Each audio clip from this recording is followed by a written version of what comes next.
Edward Newgate, Charlotte Linlin, and Kaido, no last name, 3 future rulers of the sea, former members of the most dangerous pirate crew in history, each of who would go on to hold the title of World's Strongest, and together should be virtually unbeatable, and yet, even in a 3-on-1 situation, still chose to run when confronted with a man known as a pirate's worst nightmare. Okay, to be fair, in the translation that I read, Whitebeard does say it's because a fight with him would take too long, not that they couldn't beat him. But I mean, come on, look at their faces. That is fear I'm seeing on them, especially with Big Mom, and especially after she throws a huge attack at him, which we may have seen a stronger version of later on in her life, but this one is nothing to scoff at either. And you can tell in that panel of her face where we see her watching Garp just nightmarishly walk through her flames like they don't even affect him, that she wanted nothing to do with this fight on any level. The only one of the 3 who actually seemed ready to fight was Kaido, which I guess we can just chalk up to his youthful ignorance of not knowing when he's outmatched. Because at this point in his life, he was definitely not ready to fight old man Garp, let alone Garp in his prime. And I will say, that does seem to be a running thing with Kaido in this flashback, that he just wants to fight everyone and everything that he deems strong, even if said opponent would completely destroy him. Which, let's be clear, that's exactly what would have happened had he tried to fight Garp in this situation. And really, it's only thanks to his big sister Linlin that he didn't get completely destroyed, because she dragged him along with them. And you know what, you would think after this exact situation, Kaido would have learned from his older siblings, hey, probably shouldn't pick a fight with people this much more powerful than me until I'm around their level. But considering we know that later on in life, Kaido would multiple times be captured by the Marines, meaning that he more than likely tried to pick a fight with Garp or Sengoku or any of the other people who were that much more powerful than him, that he really didn't learn any lesson here. At least not right away. Now, I will say that it does feel a bit weird seeing Whitebeard being the one leading the retreat in this chapter, when just a few years later, he would actively go toe-to-toe with Roger. Hell, even later on in this very chapter, the 2 of them would clash. And going on after this whole event, Roger and Whitebeard would be considered rivals who were about equal in strength, and since Roger and Garp would go on to clash multiple times with no definite winner between the 2, making them equals as well, then you'd think that means that Newgate would also be around Garp's level. So the fact that he's running right here, not exactly a good look, though I guess you could argue that with Roger, there's a lot less risk in that fight, because at most if he loses, Roger's just going to steal his treasure, maybe even a ship, while if he loses a fight to Garp, best case scenario is life imprisonment, worst case is, well, death. So yeah, probably a smart move to run away in this situation. Not to mention, even as a pirate, Newgate is a pretty honorable man, and even though he has no problem teaming up with his crewmates when they're fighting large groups of Marines or other pirates, I don't think he'd let them jump in if he chose to fight Garp. It'd be a straight one-on-one clash, or at least he'd want it to be, which maybe Kaido would have honored if for no other reason than to get his own shot at the winner. But Linlin, no, she definitely would have taken advantage of the situation and tried to land a sneak attack on Garp, taking him out with their one shot. Which would have led to infighting between the 2 Rocks members and would have hindered their mission of trying to rescue Shakky and steal the treasure from the island. So yeah, running away was Whitebeard's only real choice in the situation. But everyone else in this fandom uses even the smallest moments to upscale their favorites, even if the situation doesn't exactly call for it, so I'm doing the same with this scene here. Excluding Emu, who might not even be human at this point, after this chapter, I will accept no other placement for Prime Garp besides top 2 in the world, and he's not number 2. But one thing I will say, despite how cool Garp was in this chapter, which I love to see, it was still kind of hard to root for him here, knowing that he is unintentionally fighting to keep Shakky enslaved to the Celestial Dragons. Now, I won't say that he's helping defend a hunt, that ended the moment Rock showed up, and even after they deal with him, things have gotten way too chaotic for that to continue, so I won't put that on Garp's back. But let's be honest, he knows that Shakky's being kept here against her will, and he's actively hunting and fighting the people who came here to save her. That is not a good look. Though to his credit, she is a pirate, even if retired, so to him, he already doesn't regard her as someone that he has to protect, so whether she's saved or not doesn't really matter to him, and even if that's a mindset I don't personally agree with, I can't knock him for having that viewpoint when he's a lifelong Marine. What I will knock him for, however, is his panel in the opening of the chapter, where we got to see a shot-by-shot close-up of Garp, Roger, and Zebek, each with a thought bubble showing who their main reasons for being on the island are. Roger is solely here to rescue Shakky, full stop. Doesn't really care much about anything else, not even the treasure. Zebek wants to save his son and wife, who we find out in this chapter is named Empress, though that's the only mention of the entire family we get here. But compared to the 2 pirates, who despite there being very valuable treasure here that they can steal, are specifically on the island to rescue loved ones, we had the Marine Vice Admiral, who should be the good guy in this situation, solely focused on getting in his weekly fight with Roger. And I mean just Roger. He doesn't really seem to care too much about the other big name pirates here, not even the Rocks pirates. And the only reason why he really even tries to fight Whitebeard, Big Mom, and Kaido later on is just because he happened to run into him when searching for Roger. Yeah, Garp is a man on a mission who is solely focused on that single mission. And you know what? It comes off even worse for him when you look slightly to the left on that same page and see his son in a very large panel getting shot by a holy knight while trying to rescue 2 infants. There's even a moment during this chapter where Garp and Dragon are like feet apart from each other, and he's so focused on the pirates in front of him that he doesn't even notice his son.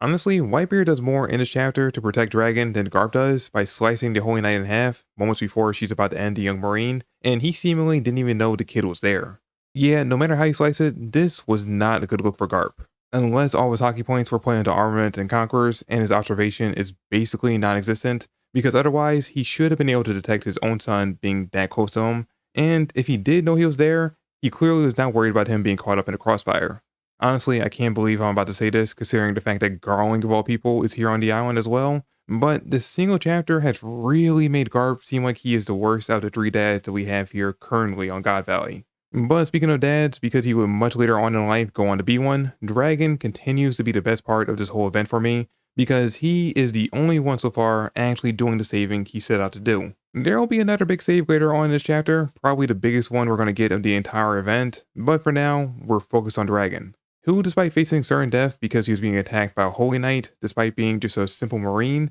was still focused solely on saving the twins, up until the moment when he accepted that this was going to be it for him. And then, the second he got a lucky break with all the chaos that followed, he didn't even think about his own survival, he just went back to immediately trying to save them. And though he only managed to save one of the babies due to one of them being flung backwards towards the Holy Knight after she attacked Dragon, while the other one landed somewhere closer to Dragon out of the Holy Knight's view. And for some reason, whoever told her about Garling's kids being kidnapped didn't mention that he had 2, so once she picked up one, she was like, okay, job's done. Which, not gonna lie, is a little too convenient writing for my liking, especially since it's implied that whoever she's talking to was in charge of watching the kids, so they should know that there are 2 of them, which means that she should also be aware of that, but she's not. And look, I know we had to find a reasonable way for Dragon to get away with one of the twins and not the other, but I feel like purposely dumbing down the Holy Knights for that to happen wasn't the right move here. Oh, and by the way, we don't know for sure just yet if the twin that we see the Holy Knight pick up in this chapter was actually Shamrock, and the one that Dragon got away with was actually Shanks,